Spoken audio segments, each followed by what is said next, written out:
My name is Cody Kraus, and I'm a real estate broker owner that's obsessed with everything real estate. Investing, building, selling, developing, farming, you name it. I've been doing this since I was 18 years old, and I've learned a ton through trial and error, and I've met some of the coolest people ever. This is a show where I invite these people on to talk about their experiences and mine, plus everything else real estate. Let's go. Well, welcome back to the Everything Real Estate Show. Appreciate you guys tuning in today. Today I have a very special guest, Miss Julianna Biondo, and Julianna is our board president for the Windsor-Essex County Association of Realtors, and so we're going to have a chat all about that today. So Julianna, for anybody who doesn't know you or doesn't have the pleasure to know you, who is Julianna? Well, as you had already said, I am the current sitting president of the Windsor-Essex County Association of Realtors. But more than that, I am a wife. I am a mother of two teenage girls, and I've been a local realtor here in Windsor for 18 years. Okay. Mom of two teenage girls. That sounds really easy in addition to the other roles. We have two girls, but they're like 8 and 2. And I'm like, right now, I feel like the boys are a lot of work, but I think the girls are going to be the ones that give us run for their money in the next 10 years. Yeah, it has its challenges for sure. Any advice on that front before we dive into real estate? Not with the morning I had with my children, no. No, cool. Just try not to scream. Okay. All right. So you've been in real estate for quite a while here in Windsor-Essex. How long? 18 years. Okay. And what got you into it and what has kept you in it? Into real estate? Yeah. Well, actually, I was at the time working in Detroit, Michigan. I was working in property management there. And I was working for a developer and an architect. And he managed and owned 5 historical buildings in downtown Detroit. Cool. And so that was my job, was to represent those buildings. So there's a whole bunch of different like commercial tenants. Commercial, and there was some residential mix in one of them, but mostly all commercial, and I just had such a love for the architecture. It was these beautiful old historic buildings, and then seeing that property management side. And he worked really closely with a real estate developer over there as well. And one day he's like, Julianna, you'd be great at real estate. Have you ever thought about it? Yeah. I'm like, I think maybe. And at that time I was like, all right, you know what? I'm ready to come back to Windsor, start working again in Canada. I was getting married, and we were going to be planning a family.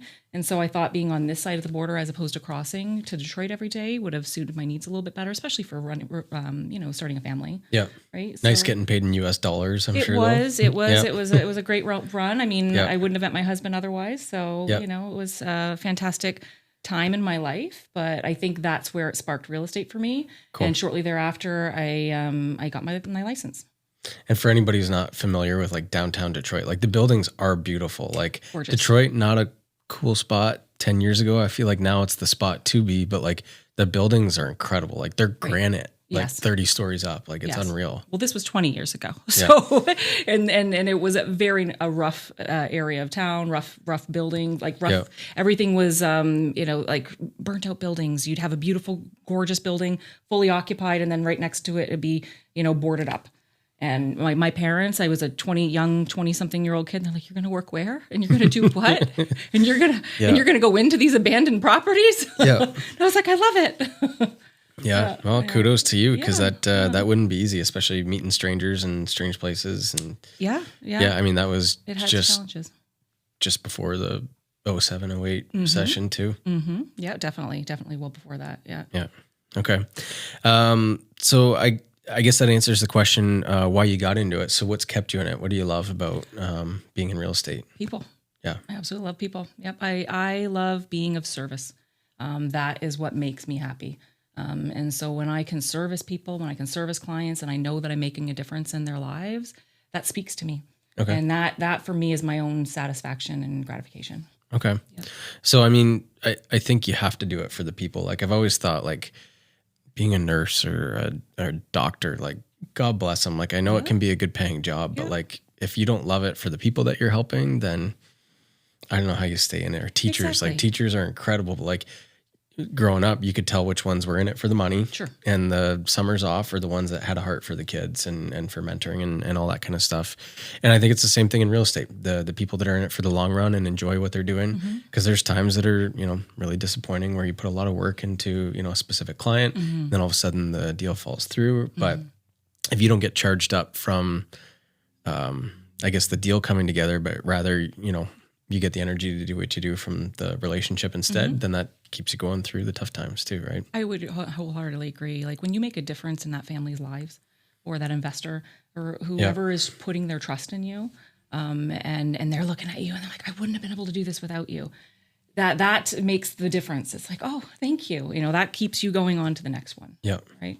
Yeah. Yeah. So that answers why you're in the paid real estate industry. Now, for people that don't understand, like, I guess the politics or the structure of organized real estate. Yes. I guess first question is, why did you want to get involved with our real estate board? And then we'll get into like what a board's function is and why they exist and why they do what they do. Sure. So what interested you in getting involved with organized real estate from a volunteer level? So back in 2019, I was approached by a colleague that I worked closely with on a couple of different projects. And he said, he was on the real estate board. He was about to be past president. And he said to me, I think you'd be a great addition to the real estate board. Would you mind? What do you think about volunteering your time? Yeah. And I said, well, I don't really know what you guys do, and that was, and I had already been a realtor for, 14 years at that point, or 13 years. And I was a little embarrassed to know that I really didn't know what was happening at the real estate board level. And so I'm always up for a challenge. And I did, I put my name in, and I got on the board of directors. Yep. And pretty much immediately within, I would say 2 months, we went to a reality conference up in Niagara Falls. Okay. And it opened my eyes. I was like, wow, this is what organized real estate is all about. You're meeting colleagues from all over the world, or all over the province, all over Canada. Yep. People are coming from all over. I mean, I say all over the world because we've gone to bigger events since, right? Yep. Like you were just at the NAR conference in the States, and right? We'll be going to NAR again in a couple of weeks. Okay. Yep. So yeah, it's pretty amazing. And I was just blown away. I was blown away by the leadership aspect of it. And I didn't realize how much these real estate boards advocate for people. For the profession. Yeah. And the consumer. Yeah. And it's a big one. Like today, I was meeting with a city councilman, and we were having a very good discussion and talking about our role and where we're at with WECAR, and we're working with the developers, and we're working with the city council, and we're working with mayors, and we're trying to bring all the parties together, because that's what we do. We negotiate, and we're trying to do what's best for everybody. And it's a lot of advocacy, right? It's a lot of advocacy. And I didn't realize that that's the role, and that's a giant role of what we do at WECAR. And then of course there's the organization of it. So it's part of the, bringing the professionalism to a different bar. Yeah. Yeah. Did you ever watch Modern Family? I love Modern Family. So Phil Dunphy's the best realtor. So the scene in Modern Family, where Phil's talking to this lady, and, I forget what reason, if they were selling something to a fundraiser for her or something like that. And, he started going, it's kind of funny. I think this home isn't within this school bus district. And it looks like you have an additional dwelling unit or something like that. What are you, some kind of real estate agent? And then, whatever her name Sophia is. Vergara. Yeah. She's like, no, he's a realtor. Yes, there is a difference, but I don't know what difference. it is. Okay. So, to be a realtor in Canada, you would have to be part of the Canadian Real Estate Association, because that's a title that's owned by them. Mm-hmm. And then that at the province level, it's OREA, which is Ontario Real Estate Association. Mm-hmm. And then to the local boards, for example, like ours, which is the Windsor-Essex County Association of Realtors. That's correct. Do you want to maybe explain what all that means for maybe people that aren't familiar with it? Like, I guess what the benefit of holding that title is, if there is a difference between a registered real estate salesperson and a realtor. Mm-hmm. So you touched on a couple of different acronyms there. So CREA, the Canadian Real Estate Association, that's going to be for realtors across all of Canada, the nation. And there's like 160 something thousand in Canada. We might be a little less than that, but yes, somewhere in and around those numbers. And half are in Toronto. Well, 70,000 are in Toronto, or 68,000. Yeah. And then you've got the provincial level, so it'll be the Ontario Real Estate Association. So that's OREA. Yeah. And that is going to be all your advocacy and your leadership to bring things forward to your MPs, to your municipalities, like all of the different types of political aspect that you can think of for lobbying and for advocacy. Yeah. And it's going to be done through REA. REA also creates all of our forms. So all of our legal forms that we Purchase and sale contracts, representation in Ontario. Correct. Yeah. So REA is responsible for all of those. And then, of course, then you break it down to that municipal level, and here we are, Windsor-Essex County. So the WECAR board, we're representing everybody in Essex County that wants to be a part of this association. And out of that advocacy, you're getting to be into the fold of not only not only the real estate board, but you're getting all of the perks and all the aspects of being part of that organized real estate. Yeah, and so I mean, advocacy is one thing that you mentioned. So I think the reason probably someone asked me, what's the point of all this one day? And I said, well, if you think about it, like people trying to work politically at the federal level, do we go talk to the BC Realtors? Do we go talk to the Ontario Realtors? Do we talk to the none of it Realtors? I don't know how many Realtors there are in the none of it, but it's like, okay, well, who do we talk to? Well, there needs to be one large organization that represents the majority, in the sense of, well, we need a spokesperson, we need an organization, we need a board to talk to the federal politics. Okay, so that makes sense that we would have a federal party or a federal organization, right? Well, then provincially, obviously there's, now we have our provincial politics, so our members of provincial parliament, whatever. So in Ontario, it's in Toronto, Queens Hill, instead of, you're not going to Ottawa because that's where the feds are, right? So there obviously needs to be an Ontario organization. Then like a lot of the big decisions happen at the municipal level. They do. Right. And so like Windsor's going to need different information than Toronto's going to need. Like Correct. The zoning that some people are fighting for in Toronto with their multifamily and number of stories that they're able to construct and everything like that, very, very different than what we're going to be doing in Windsor-Essex County. Exactly. So it makes sense, I think, to have local, provincial, and federal representation from the sense that you need to be united as far as a voice when it comes to lobbying. Otherwise, you're just going to get 1,000 different loud voices, and how do we make sure that they're actually saying something similar and congruence with each other? Yes, I couldn't agree more. Yep, absolutely. It's that key component to keep it organized. Yeah. Right. And one of the other things that we do here locally too for our colleagues is education. So we offer all sorts of different training and education, and the resources are there. I can't say that everybody takes advantage of them. You can't make everybody, but they are there. So if you want to level up, there's resources there for you to do so, and to be the best that you can possibly be within this profession. Yeah, and a lot of people don't understand like all of the other boards that are involved with it. So like you have WECAR and its staff, and we have awesome staff at WECAR that advocate for the members and the public and with the city and with the county and all that kind of stuff. But like inside of that, then there's committees made up of other members too, right? So you have the finance committee, the bylaw committee, the advertising ethics, like there's all that kind of stuff. And realtors are self-regulated overall, where when someone does need to be disciplined, it's done by other realtors, right? So first at a board level, then maybe to the Real Estate Council of Ontario and all that kind of stuff. Do you want to maybe speak to why we have all these boards and what their function is? Well, yeah, each and every committee level that we would have are going to have their own different functionality. So when you're talking about discipline, I sat on the arbitration committee last year. And when there is a conflict, it is within our bylaws for WECAR that we are to try to handle it amongst ourselves first before it escalates up to the Real Estate Council of Ontario.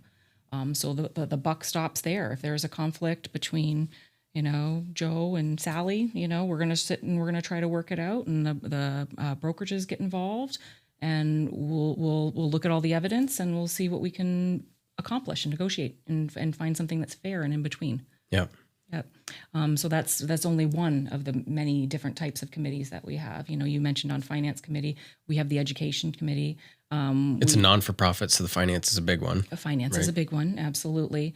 And we do a lot of volunteer too. So a lot of people don't think about that in regards to realtors, but your realtors are the ones in your community that are going to be advocating the most for you, for the people. Well, it's because it's where we live. Exactly. Right? Exactly. So like there's a realtor park correct. in Windsor. Yep. There's the Realtors Care Foundation. Yep.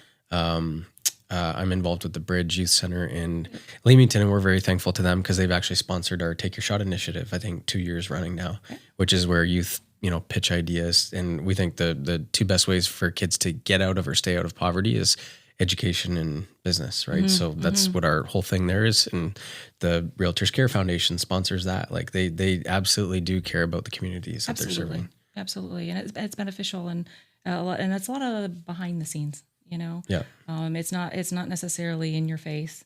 It's not loud.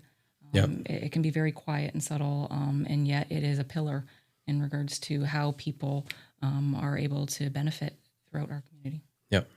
Okay. Yep. So you started with the real estate board, I think you said 2018. So that's going back 2019, but yes. 2019. Okay. Yep. So 6 years ago, yep. Maybe just as a committee member, and then you were on the board, and now all of a sudden you're like, you know what, I'm going to go for the presidency. Like what did you think that was going to be, and what has it actually been? So I guess it wasn't a decision I took lightly. I can imagine. And to be honest, because this is a very demanding volunteer position, demanding of your time and your efforts, I had to talk with my family about it. I don't do any decisions on my own. I'm if it's going to affect my whole family, then we talk about it all together. So I think it was about 3 years ago when I made that decision. My kids were just on the cusp of going into high school, and my husband, he's like, "Oh, am I going to be a single dad then while that happens?" And I'm like, "Well, you're being a little dramatic, but yeah, I'm going to need to lean on you a little bit more, know." And he was in full support. He was in absolute full support. And I will say our CEO, Krista, who you know well, she's the one that asked me to run for presidency. She said, I think you'd be great. I think you've got a real fair outlook on things, and I think that you would represent our membership very well. And I'm like, okay, my husband's given me the green light. I don't want to feel too selfish about doing something for myself. I think I just got a nomination. Right. So okay. I went for it, and it's been a great decision. I'm really glad I did. Cool. Yep. Now, what was, I guess, the one thing where you're like, I think I could really enjoy this part of it, and contrast that with how it's been, and maybe they line up, or maybe there's like, oh, I didn't realize there was going to be this much public speaking, or I didn't, like, you guys have been on the road touring with local politicians, and I think you've been in California like 3 times in the last little bit. You're in Ottawa every other week. Like, why don't you speak to that? I will say it's a double-edged sword. So what I thought was going to be a real benefit was, I'm going to get to travel. I'm going to get to see things and go to conferences and do stuff, has also been a little bit of a difficult process too. Say the inside of every hotel almost looks the same. Right. Well, and plus I'm still trying to run a business. Yeah. So I'm running a business, and I'm self-employed. When you take time away from your business to go off to do something else that you're not getting paid on because it's your passion, sometimes your business will suffer. Yeah. So that becomes a little bit of a challenge. And time management. Time management's been a very difficult one for me. Yeah, I will say. But I don't think I was any better at my time management before this happened. Okay, fair enough. So I'm like, let's just throw something else into the mix. Maybe it'll just make me get formatted better. Maybe I just thrive in chaos. Yeah. Okay. There we go. Yeah. Yeah. But mom with 2 teenagers. That sounds about right. Yeah. This is where I'm at. I'm like, just give me more. See what else I can take on. Yep. Cool. The house hasn't burned down yet. So. All right. Now, what does your role and function look like as board president? So what's to be expected of someone who would say, okay, yeah, I do think that, I believe the cause that's behind this. I believe what we do for the public as far as service, like you mentioned. What does the actual function and role look like? What's the main, I guess if you had to distill the job description down into one line, what is it? Oh, gosh, how do I even do that? Leadership, I guess I'll just put it into one word. Okay. It would be leadership. And so it's really making sure that you are representing all of the members to the best of your ability. So we have like 1,680 members, I think, somewhere around there right now is where we're currently sitting at. I can't just think about doing things based on the top 100. Yeah. You got to think of everybody and how this is going to benefit everybody. And professionalism is a big one to me because we have such big numbers in this area. I feel like there's room for growth professionally. Yep. I feel like everybody needs to find a way to do better. Let's just do better, you know, especially in the public image and the public eye. I think there's room for that. So that was a big one for me getting into this. And the number of realtors has grown, I don't want to say exponentially. It's not exponential, but it's substantially. It is substantial. It's more than doubled in the last 10 years. Absolutely. Right? Absolutely. And when you bring that many people in that quick, unfortunately, like the education isn't super scrutinous. Like a lot of people are able to get it while they're doing another career, things like that. And so obviously, when you bring in a ton of people that are newer, less experienced, some of the professionalism can unfortunately get filtered down. And your goal, I guess, is to help build it back up, right? Advocate for professionalism and standards and all that kind of stuff. Exactly. I mean, that's really important to me because we're trying to protect the consumer as well. Yeah. You want. And what's everybody talk about at dinner parties, right? Christmas is coming up. What do we talk about at Christmas when we get together? It's houses.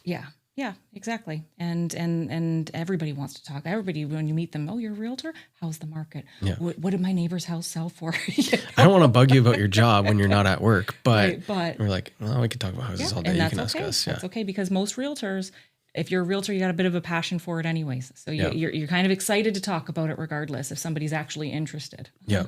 Yeah. Oh, yeah. Now, it's fairly political. So you've been meeting with a lot of political leaders at the municipality, at the county, at the city, provincially. I think there's a bit involved with that too. Do you want to maybe speak to what that looks like? Like, sure. How does real estate cross over with politics? Yeah, I was a little surprised at that part, actually. Okay. So one of the committees, we were talking about committees earlier, one of the committees that I sit on and that I've been on for quite a while with WECAR is the Political Action Committee. Okay. And with that, it is a huge portion of advocacy. And so we'll go meet with MPs, we'll go meet with councilmen, we'll go meet all over the place, counterparts in other jurisdictions and other boards, and see what we can do with commonalities. What kind of challenges are you facing, and how can we advocate for our consumers? And what that means for Niagara might not be the same as what it means for Windsor or for Sarnia. We might all be border cities, but how are we all handling things differently? Yeah. So that part's been really interesting. I've really actually enjoyed that. I didn't realize there was going to be such a political element to it. Yep. Yeah. But it's a natural function. It really is. It really is because we are that voice for not only the realtors that we're serving, but the community that's buying the properties. So that's what I was going to say is like, yes, you represent an organization of 1,680 or 90 members or whatever it is. And there's realtors in that, but then there's societal, like legacy people, right? Then there's people that buy the data, like the home appraisers, and they're all members of some role and capacity. But like you're representing an organization of almost 1,700 people to a service area of like 500,000 people, right? So now you're the public face of this entity and you're supposed to be fighting for your members, but more importantly, fighting for the consumer. And you kind of have to be both. Sure. Yeah. Right. How's that look? Well, I actually think on the surface, you think that it's contradictory, but actually they complement each other and they go nicely hand in hand. Yeah. Because as long as you're servicing your members properly, you're going to be able to be that face for the public because you know your statistics.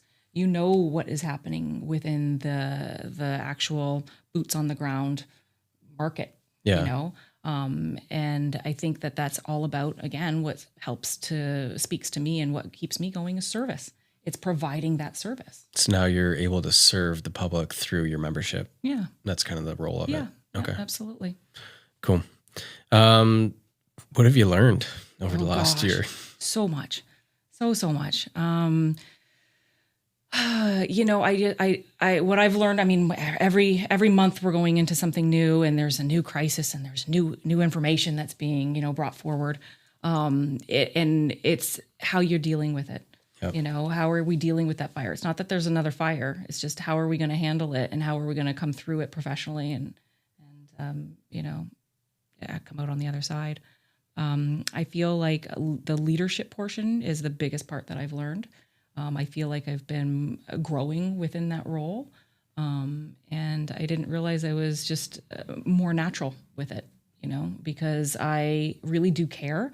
A lot of people get into this just because they want that publicity. Yep. And I am not the person who likes to be in the limelight. So for me, it was, getting out of my comfort zone. Yep. And I'm really being pushed out of my comfort zone and I'm falling into it naturally. And I actually am impressed. I love that you started off by saying I love to serve people and that it transferred over to leadership because I do believe that the best leaders are servants, servant leadership. It's not a common type of leadership, but I admire it. I was talking to a friend of mine the other day and he's a paralegal, and he was talking about a job he had with a roofing company, which is a friend of mine's dad. And he goes, I despised that man when I was working for him because he was so hard on us and like demeaning to me because I couldn't lift as much as he wanted me to lift. And like, I wasn't working as hard all day as he could. But he goes, what I admired about him is he was in the trenches with us. He wasn't the guy sitting in the truck and air conditioning. He was working harder than all of us. So he's like, well, I kind of respect that because he's in the trenches. So he wasn't leading from up here, whipping the people underneath of him. Right. He was in the trenches with them. And I would say servant leadership is even another one under that, where a servant leader is someone who's going, I want to serve you. And I understand that I'm your leader, but to truly lead someone is to serve them, right? And all of a sudden it's like, hang on, isn't this backwards? Like normally, don't you have like the mean boss at the top where you're the style of leadership I respect the most is the service-based one. And that's where I believe that you're going to see the true colors come through and everybody thrives within that environment. So I would wholeheartly agree with you on that one. Yeah. And when we are all trying to build up together and be our best selves together, that's the best result. Yep. So I guess a question I have for you, or maybe I'll lead you into a bit of an explanation. So there's a Bible verse from Proverbs, and I got really confused about it when I read it the first couple times because they're incredibly contradictory, or so they would seem. So it says that be careful to answer the foolish arguments of fools, or else they will become wise in their own estimation. So you better answer them, or else they're going to think that they're right. And then the next line says the exact opposite, which is never answer the foolish arguments of fools. Otherwise, whatever. And so I read it and I contrast it and I'm like, so it's discernment. As a leader, you have to pick which fights you're going to take on and which ones you're going to say, those ones aren't worth it because they'll never be satisfied. So how do you do that with 1,700 members that all have an opinion on how an organization should be run, what decisions should be made? Also, how do we, come across as a united front for our membership to the public, all that kind of stuff? How do you discern which opinions should have a voice at the table? And not that you don't consider all, but which ones should be given special consideration or more consideration than others?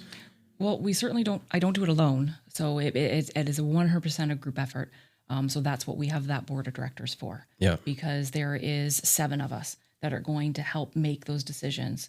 And the issues that will arise will come at the committee level, and they will come into the board, and then it comes to the committee level, and then when it comes up to our level at the board of directors, then we're now delegating. Okay, this one needs a little bit more investigation. This one's going to have some merit to it. Yep. I really feel that most people, especially when they have something to complain about, they really just want to be heard. So oftentimes, they might not actually be passionate about that one thing. It's just, you got to know that I'm here. Yeah. They just want to know. They just want to know that somebody listened to me. And I had something to say, and I'm always going to consider it. And if it goes beyond that at the board level, okay, then it had merit and it's got legs, and let's go do something with it. Yeah. And if it didn't serve membership as a whole, or the majority of membership as a whole, then, it's going to get tabled. Yeah, because, you're going to get put in some of these positions where it's like, selfishly, I would love to maybe see this happen. Sure. But I know that as a fair representative of the whole body, it would make sense that this thing happens, right? Sure. And so you have to remove yourself from that equation and go, what represents the minority or the majority? I've had some instances like that sitting on this board where as a WECAR member, it's a united front. So no matter what happens at the board level, whatever is voted on and how that, whatever the outcome may be, we are still a united front when we come to the public, when we come to our membership. And that's any board that's functional. Might not necessarily agree. Yeah. Right. And so personally, because as the president, you have like the golden hammer that says I can knock down anything. As a president, no, I don't even get a vote. As a president, I'm just, I'm chair. And so I'm trying to, keep the peace at the table, maybe pose some questions, provide a little bit more insight to things if I have it and available, but I don't get to vote on that. Yeah. So it's I could be the tying vote or the tiebreaker, if I needed to, but it doesn't usually come to that. Yep. Yeah. Now it's a 1-year term. It is a 1-year term, but it is the president-elect is the year before, and then past president is the year after. So it really becomes a 3-year commitment. And then usually you're a board member before you... And you're a board member before you go. Yep. So, and each of our board of directors terms are 2 years. So that's why it's now my 6th. And this is where we're at. Yeah. So it's not like hey, I'll run for president 1 year and then all done with that, right? You're looking at most of a decade. You're into that commitment. Yeah. So by the time I'm all said and done, it'll be 7 years for me. Okay. Yeah. So I guess this is a natural progression of the conversation is, what do you love about it? And part of your job as the board of directors, as president, is to bring in the next generation too. Yes. So what advice would you give to somebody who's thinking of getting involved or somebody who's never considered it that might go, oh, that's maybe not what I thought it was. Maybe I should get involved in it for this reason. Like who would the ideal future candidate for someone in your position be? So you asked me a couple of questions there. Yeah. And why I love it, I'll start with that, is I just feel that the volunteer aspect of it and being able to give back has brought so much more satisfaction to me than I ever realized. That's a personal gratification for me. Yeah. So that's why I personally love it. I love being in the know what's coming down the pipeline, see what's happening across the province, a certain legislation that might get passed, and seeing something that comes into fruition that I'm like, wow, we've been working on that for 2 years. That's fantastic. And now it's finally here. Something like that just recently happened. That's satisfying for me. That's what I love. Now the future generation and why should they volunteer? Give yourself that challenge. Bring that challenge into your business, into your life. And if you think you can make a difference, if you think that you can be a leader, if you think you can be fair and open-minded, absolutely, we need that. We need somebody who's looking beyond themselves and looking to see what they can offer for the rest of the membership. For a lot of us, it's like the industry's been great to us. How do you carry that forward? And so I guess you saw this as a way, and like a lot of people do it in different ways, whether it's serving on an organizational committee or some way at the municipality. But for you, this was a way to do it through the real estate board. Yeah, and I've really enjoyed it so far. I didn't think I was going to enjoy it this much. But I do. Yeah. So it really helps you be in the know of what's going on. True. Right? You're on top of your game. You know what's coming down the pipe. True. Sometimes it's information overload. Sometimes and sometimes it can be a little lonely knowing stuff that I'm not supposed to share. Yeah. So and that can be a little frustrating too. Yep. Can imagine. Yeah. Connections. It's probably made some cool relationships. Like also with a real estate board, functionally, there needs to be people from multiple companies. Correct. Right. So maybe you're getting a little bit more intimate in the way that you work with some other agents that you wouldn't have in the past because you're at different companies and things like that. So what does it do to relationships both locally, and then how has it opened doors to relationships around the province, around the country? So locally, as with anything, when you get a chance to do any face-to-face and you're spending time with another human being, you're going to develop that type of relationship. Yep.